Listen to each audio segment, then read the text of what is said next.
Hey, what's up, everybody? Time for a nerdy video, at least. Maybe a bit of a deeper, nerdy video, right? I want to talk about symbolism in fiction, right? What it represents. And I was thinking about this because I was, just so happened when I was working out today, I was listening to Street Fighter songs were on, actually, when I was working out. It made me feel a little bit nerdy, and it made me think about how I think the Street Fighter story should have went. And sometimes I talk about this, why canon is important. And so I want to, again, talk about how I think the Street Fighter story should have gone and how you could have made Street Fighter a just fucking epic anime nerdy story where Ryu is actually the hero, specifically dealing with symbolism, however you want to phrase it, right? So let's take the Street Fighter story. Let's get rid of all this stupid shit like fucking evil Ryu, all of this nonsense, right? Let's go back to the idea of this, just that Ryu is the whisper of a hero. Okay, right? Let's take a very sort of basic idea of back in the day. Ryu beat Sagat, right? And Ryu beat Sagat with the shoryuken so bad that it left this scar on his chest, right? It humbled him. And the scar, in a way, symbolized his, his ego, his cockiness, right? It's a constant reminder that, he should not underestimate his opponents, right? The dude who thought that he was the best in the world, right? He got beat by this younger dude, Ryu, the whisper of a hero, who was actually stronger than him. And he beat him so bad that he left that scar on his chest from that move, the Dragon Punch, no one had ever seen, right? An explosion of a move, blood all over. Now he lives with that scar, and it symbolizes his defeat, symbolizes that ego check that he needs, right? So let's take a character like Akuma, right? Akuma, right? He kills his brother, right? And when he did that raging demon, whatever it is in the story, this part of the story we'll take, right? He grabbed that necklace and he wears that beaded necklace, right? That beaded necklace, right? And that's where I want to talk about what they could have done. A very sort of anime, cool sort of story with Street Fighter. That maybe him taking that necklace symbolizes, you know what I mean? My form of, this karate, that they're using is mine's the strongest, the killing intent version of it, right? So go throughout the story, blah, blah, blah, some short little anime series, whatever you want to have. Eventually, maybe Ryu meets Akuma and he's not strong enough to beat Akuma or some shit like that. And Akuma's like, you're going to have to kill me if you want to beat me. You got to get into that evil side, right? I don't actually want Ryu to be evil, but let's play with the idea that Ryu could use this evil version, the actual killing technique versions, right? The Mets version, whatever, blah, blah, blah, right? Akuma, you're going to have to kill me if you want to beat me. Anyway, you get to the final episode. Ryu ends up beating Akuma, right? Because he's got all these different forms. His Hadouken, maybe Akuma's like, oh, your Hadouken, it's not that strong, bro. Whatever cool anime fight they have. But he's got the Denshin Hadouken. And Akuma thinks it's like, oh, it's not that strong. Oh, shit. My shit's electrocuted. I'm going fucking rigor mortis here, dude, right? He's like, oh, shit. He's like, I shouldn't have, I got too cocky. I tried to block that. Now I'm shaking and shit. I'm going into seizures, right? Maybe Akuma starts shooting some air fireballs, all this kind of shit. He's trying to teleport all around where the fuck he's trying to do it. You know what I mean? Ryu's like, I got a Shinku hurricane kick. I'm sucking you in. I don't give a fuck where you are. You know what I mean? Ryu's got all these different forms, elemental forms of shit. He doesn't even need the killing version. Then eventually, and this is where I get into the idea of symbolization and heroes, right? And I'm going to talk a little bit more about this after I finish this tangent. Ryu eventually beats Akuma with another Shoryuken, right? The Shin Shoryuken. Let's say he's never done it before, right? And instead of this explosion of blood that leaves a scar, like it did on Sagat's chest, right? When Ryu gives this fucking Shoryuken to Akuma, big blue electric Hado fucking flash, whatever, like Marvel, whatever it does. But what explodes is that bead necklace, right? Just the fucking...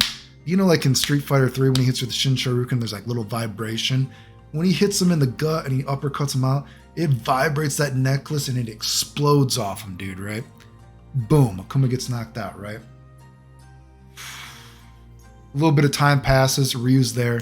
Eventually Akuma wakes up, right? And he's like, oh shit, I lost, right? You know what I mean? And he's grabbing his chest. He's like, oh shit, I lost to that legendary Shoryuken that Ryu Ryu did versus Sagat, right? Because say in this narrative of the story that the shoryuken, again, it's still a legendary move. Ryu is not some fucking punk ass bitch who just gets evil.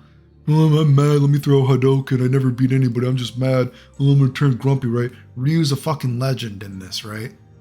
So Akuma eventually wakes up and he's like, oh shit, and he's like checking his chest because he's like, fuck, I've heard about this fucking Dragon Punch. This Dragon Punch that he gave Sagat. Did he just give me this shit, right? So he's checking his chest once he wakes up, right? And he sees there's no scar, right? But what he sees though is that beaded necklace is on the ground and it's cracked, and it's like, and when he's like checking his chest and he's like feeling all around, he feels for his neck and he realizes that necklace is not there, and he sees that beaded necklace is on the ground. What does that symbolize, right? Think about that think about this on a deeper level, right? It symbolizes multiple things. It could have, right, in the story of Street Fighter, and this is how, like I said, it should have gone. First, it symbolizes that Akuma said that Ryu would have to kill him, right, to beat him. And in a sense, Ryu did kill him. Ryu killed a part of Akuma by proving that he could win without using these killing versions of these legendary techniques. And two, it symbolizes, right, that he using that killing versions of those moves to kill his brother, that symbolization of that necklace, when he grabbed that necklace off his brother and he killed him with the raging demon, that's on the ground now. That strength that he sought after, that made him bloodlust, whatever the fuck it is, he turned evil, you know, and he killed his brother with, it's on the ground now. You know what I mean? It symbolizes him killing his brother wasn't even worth it because he still wasn't the strongest. Ryu, in a fact, and from a certain perspective, does kill Akuma in the fight, but he kills him mentally, right? And the symbolization of that, you know what I mean? And you could even say maybe there's a phrase in the story like Ryu, like he's like, there must be a scar, and like Ryu is just like standing there like a badass, and he's like, you've always had the scar. You know, he's worried that, oh, maybe, you know, however cheesy or deep you want to think, you've always had the scar, right? You've been wearing that scar on your fucking neck. That necklace is the scar that you gave yourself when you killed your brother. And now it didn't even get you anywhere because I beat you with moves that I didn't have to use the killing versions of the move. I beat you with the shoryuken. You know what I mean? That would be deep, dude. That would be a fucking hero, right? And then Ryu walks away, you know, like I said, that's deep. Like, he's like, Ryu's just, again, give him some kind of classic, maybe cheese land. Like, you've always had the scar. My Dragon Punch didn't scar you, dude. You were already scarred by wearing that around your neck like a fucking punk ass bitch, right? Do you know what I mean? That would be cool, dude. And Ryu would still be a legend, dude. And then maybe Ryu, if he wanted to be cocky, he could say his phrase of like, I need to find somebody stronger than me. And like Akuma's like, whoa, I'm supposed to be the strongest. And he's like, and then Akuma, he fucking rigor mortises from all the electric, you know, Hadokens he received, and he dies. But no, not that. But, you know, that's when I talk about, you know, symbolization. You know, maybe you wouldn't have to spell it out that bad, but it could symbolize something, right? In Street Fighter now, and when I talk about these narratives in games and all these retcons of people like, oh, you hate transgender, that's why you don't like Bridget now, whatever. I'm just saying the fucking retcon is stupid. Why doesn't Bridget, what is Bridget's symbolization? What does she symbolize? You fucking changed her story to get money, to get people to buy the game? What does she symbolize? She doesn't symbolize anything good. She just changes her mind all the time. Oh, retcon. Oh, what about her brother that's missing? She doesn't care about her missing brother? What does she symbolize? She doesn't symbolize anything cool. Just like Ryu. Do I think, is Ryu transgender now? I don't know if that's a fucking story. I don't think it is, but what does Ryu symbolize now? Ryu's a fucking joke.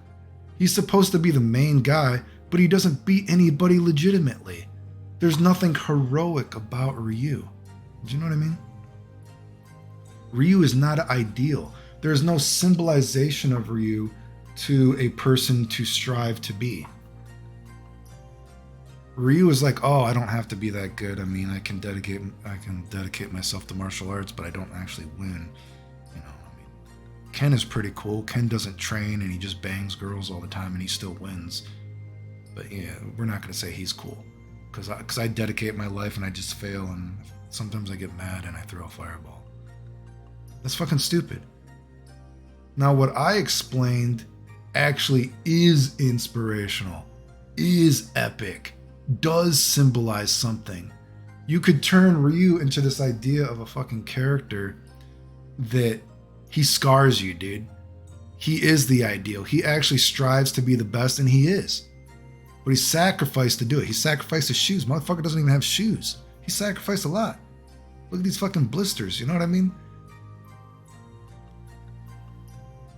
That would be cool.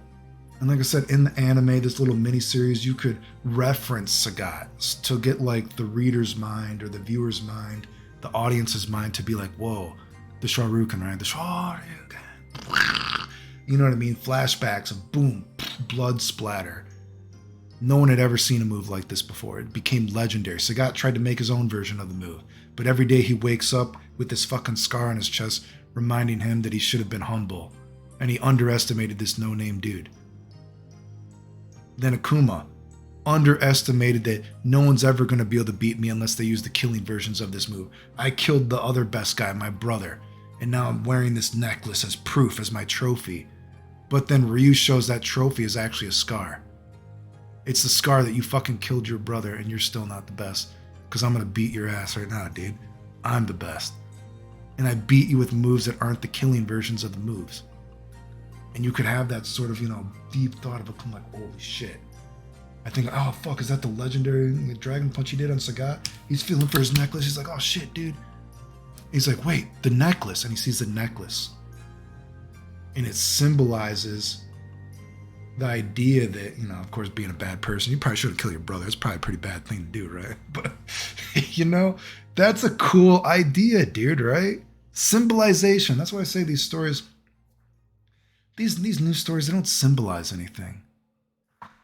There's no deeper meaning to it. There's nothing like thought-provoking to it, right? That makes you think like, wow, dude. Anyway, put in the comments, dude. Would that not be epic for fucking Street Fighter? That would be insane, dude. That would be so cool. And you would keep the fucking, lure of Ryu, the whisper of a hero. And Ryu goes, and he's just like, he leaves Akuma. And he doesn't have to say anything. Because he knows that Ryu's like, I'm off to the next challenge, dude. Anyway, remember to like the videos, like, subscribe, comment, share, support the channel if you want. Appreciate it. Thanks. The end.